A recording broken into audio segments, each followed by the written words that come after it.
조갑제 TV 시청자 여러분 안녕하십니까. 2019년 4월 2일 오후 7시 30분입니다.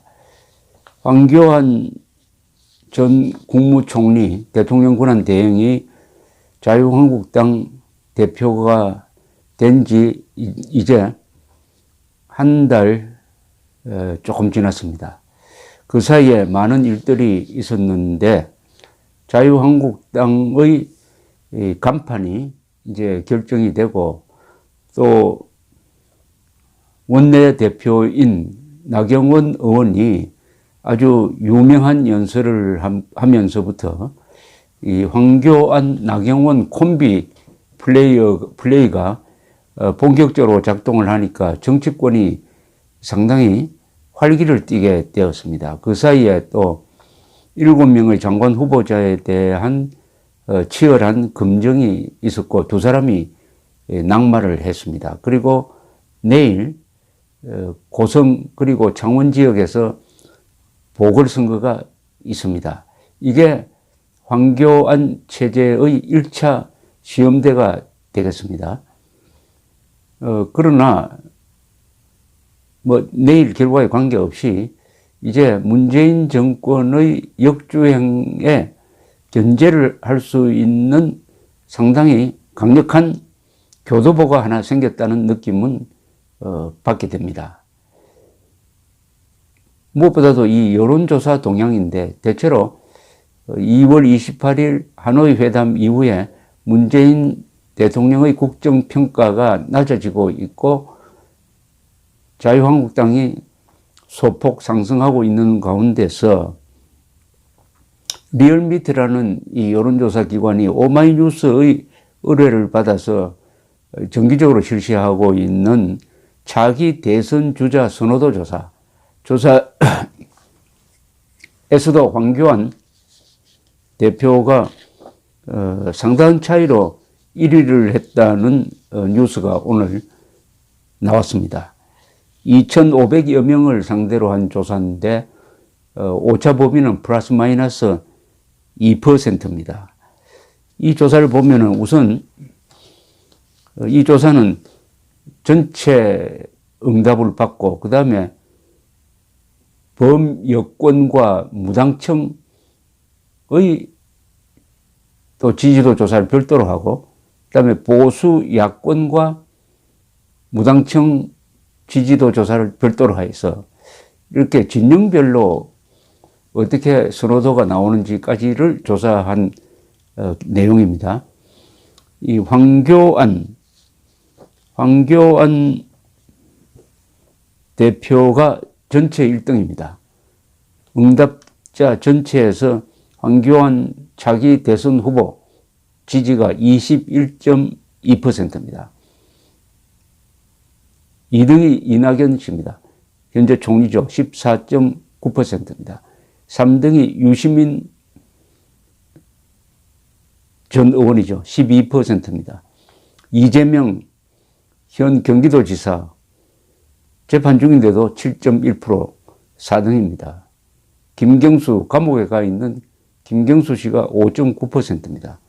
박원순 현 서울시장이 5.9%, 심상정 정의당 대표가 4.9%, 오세훈 전 서울시장이 4.5%, 홍준표 전 한국당 대표가 4.4%, 김부겸 행정안전부 장관이 3.6%, 유승민 바른미래당 의원이 3.6%, 안철수 전 대통령 후보가 2.6% 이렇게 나옵니다.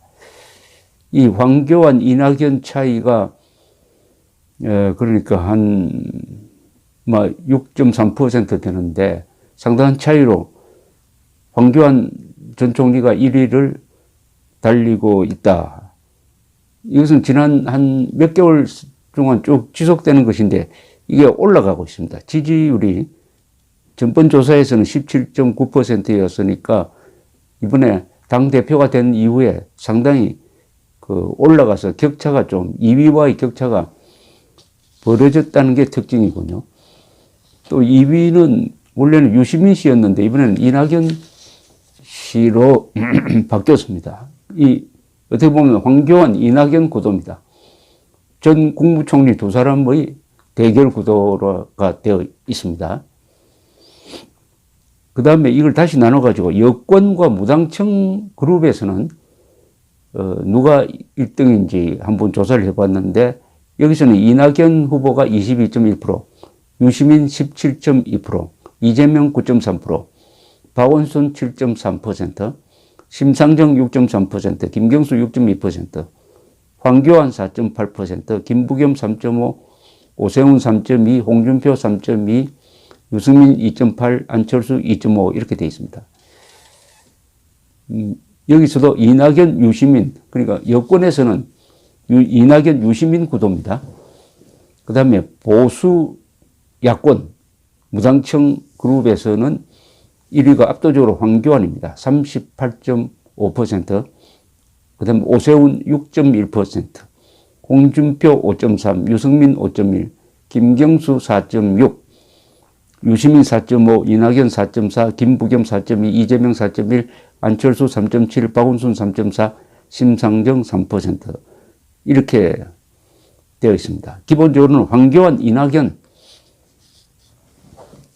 구도, 유시민까지 넣으면 빅3, 황교안, 이낙연, 유시민 구도 이렇게 되어 보입니다. 그동안에 이 탄핵 사태를 겪으면서 한국 정치판에 큰 지각 변동이 일어났습니다. 그래서 여론 구도가 바뀌었다는 뜻입니다. 그전에는 내가 보수라는 사람이 한 40%가 됐어요.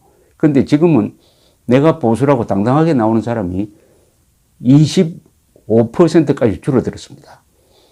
그런데 이 25%마저 분열이 됐습니다. 즉 자유한국당 지지와 바른미래당 지지로 분열이 되었습니다. 보수가 축소되고 분열되었다는 것은 치명적인 거죠. 선거에서는 이게 치명적인 겁니다. 이 문제가 해결되지 않으면은 다음 총선, 다음 대선도 사실은 기대하기 어렵습니다.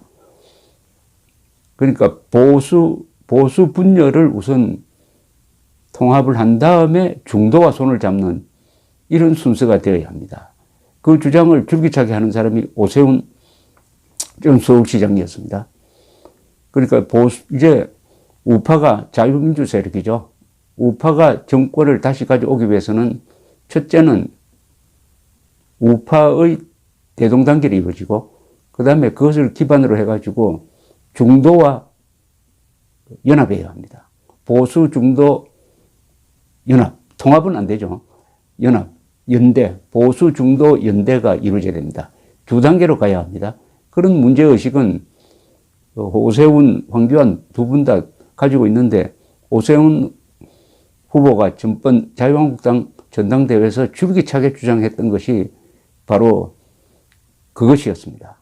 보수, 중도, 연대 없이는 좌파 정권 교체가 불가능하다. 그런데 이제 그 전 단계로 보수가 통합되려면 중심이 있어야 되는데 지금 보수 야권 무당청 그룹에서 지지를 보면 황교안 38.5, 오세훈 6.1, 홍준표 5.3, 그 다음이 유승민 이렇게 나오는 걸로 봐서 황교안, 오세훈, 홍준표 지지가 다 합치면은 한 50%가 됩니다. 그러니까 결국은 자유한국당 중심으로 보수가 정리될 수밖에 없다. 자유한국당 중심으로 보수가 정리될 수밖에 없다는 자명한 선택이 나오는 것입니다. 그리고 또 하나 흥미로운 것은 이거죠. 이 보수 후보를 다 합치면은 여기서 여러 사람을 나열을 했는데 범진보 여권에 대한 진보 여권 주자들에 대한 지지를 다 합치면 54.3%입니다. 그리고 황교안 씨 등 범보수 야권 주자들 지지를 다 합치면 36.5%예요. 이게 중요합니다. 54대 36입니다. 그러니까 지금 우파에 결정적으로 불리하다는 거죠. 54대 36의 구도입니다. 지금 이념 구도가 그렇다는 거죠. 54대 36. 이걸 무너뜨리려면은 역시 보수가 주도를 해가지고 중도와 손을 잡아야 한다는 것입니다. 비록 황교안 대표가 1위로 나왔지만은 당선 가능성을 보면은 약하다는 겁니다. 당선 가능성은 약하다는 겁니다. 당선 가능성이 왜 약하냐? 아직도 보수가 분열되어 있고 중도와 전혀 연대가 되어 있지 않다. 이렇게